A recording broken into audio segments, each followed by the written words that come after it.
Yo recuerdo muchas de estas cuestiones que arrancaron en la ciudad de Rosario. Me acuerdo cuando era la fiesta del menemismo y Rosario fue puntal en lo que fue los índices de desempleo, de desocupación, la caída de la actividad, de la recesión, que después se amplificó en el país. Recuerdo en 2002, cuando todavía los economistas a nivel nacional hablaban del dólar, si el dólar llegara a 10 pesos o no. Acá se vieron los primeros indicadores de crecimiento, las empresas que empezaban a crecer a través de, por ejemplo, el sector de la maquinaria agrícola y demás. Digo, cambios de rumbo que después se convierten en hechos políticos que empiezan a través de noticias que empiezan a ocurrir en el Gran Rosario y que se empiezan a armar con una especie de entretejido que después permite pensar en algo quizás un poco más amplio. Yo también recordaba cómo después de la especificación, en esta última etapa de la especificación, se criticó mucho esta política aquí en la región y demás, como una medida de quizás un manotazo de abogado del gobierno para lograr explicar la economía, y cómo la ciudad de Rosario fue la primera que logró que el sector de la construcción se acomodara a la especificación y las operaciones se realizaran bajo esa modalidad. Con esto traigo ejemplos de este tipo para mostrar que la cuestión de las noticias que se generan en la ciudad, que tienen que ver con la economía, que a veces que tienen que ver con lo micro, después marcan una tendencia y después, bueno, los grandes opinadores salen a decir que tienen la verdad revelada. Pero se trata solamente, y en cuestión del periodismo,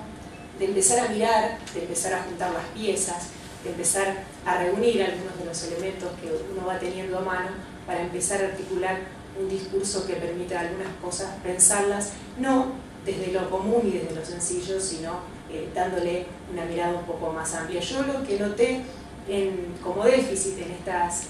última campaña electoral desde el punto de vista periodístico fue la ausencia de la discusión de estos temas mirados en forma global. Hemos encontrado a los candidatos que hablaban puntualmente de una cosa o de otra, o de cómo se posicionaban, o si estaban a favor o no del gobierno, de qué sector se estaban alineando, pero muy poco se discutía sobre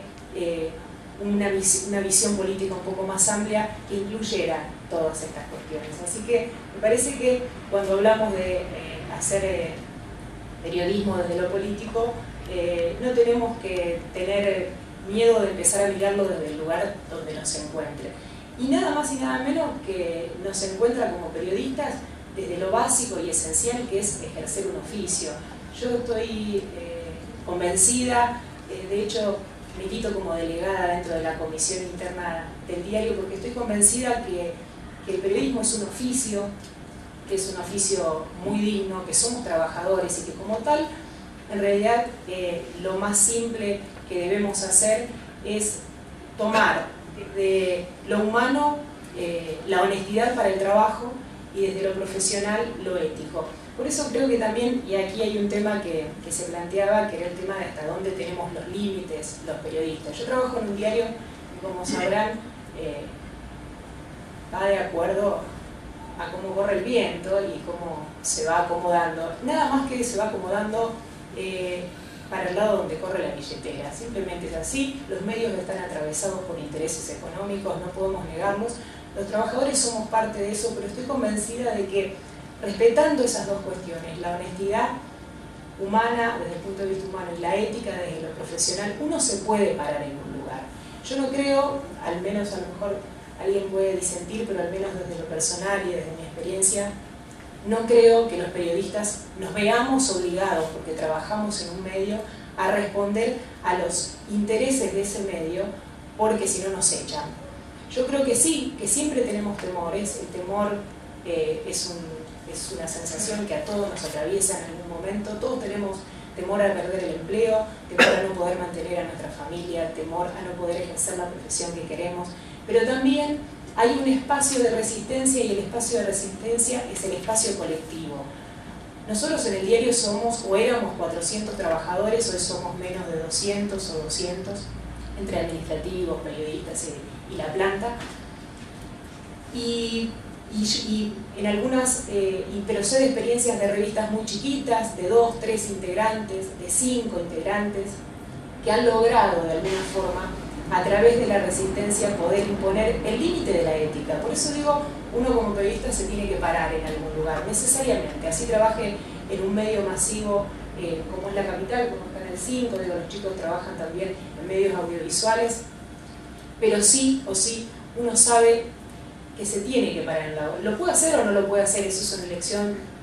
personal, pero de alguna forma no es una excusa para no hacer periodismo. Por supuesto, vuelvo a decir, las empresas periodísticas son empresas, tienen intereses económicos, y en algún punto creo que allí, en el lugar de la resistencia está en el lugar de lo colectivo. No quiero ser tampoco autorreferencial y llevar esto a mi experiencia personal, pero sí contarles que, por ejemplo, aunque no se vea hacia afuera, el colectivo de trabajadores del diario La Capital ha protagonizado muchísimas asambleas multitudinarias para nosotros, porque éramos todos los que estábamos allí, para marcar o para disentir con la línea editorial del diario respecto de un tema determinado. Hemos, en muchos casos, evitado que los trabajadores estén sometidos a presiones de notas que son compradas o que vienen forzadas desde la línea editorial que la marca el patrón, y la tuvo que hacer esa persona que decidió hacerla, pero no el colectivo de trabajadores. Esas cosas por ahí no se conocen porque son puertas adentro, porque después el diario sale y quizás a lo mejor no es una experiencia que esté muy a la puerta, como el paro que se protagonizó y que duró 5 días en la calle. Pero digo, es muy habitual que esto se dé, que esta discusión se dé, y me parece que es la discusión más genuina para poder trabajar dentro de un medio. Si trabajas en un medio de autogestión, donde uno es su propio patrón y empleado, y donde los compañeros son quienes trabajan en común, quizás es mucho más fácil porque estas discusiones son más democráticas. En este caso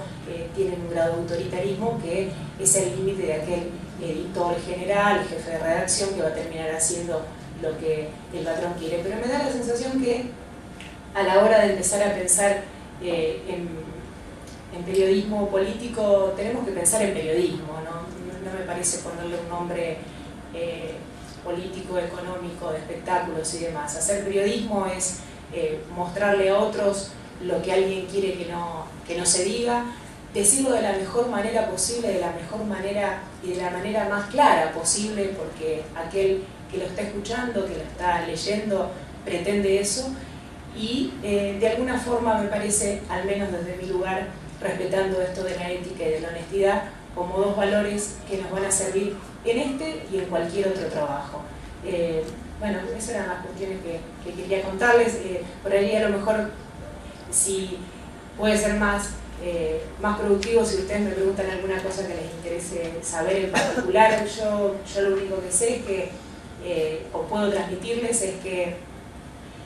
siempre pararse en un lugar permite que de alguna forma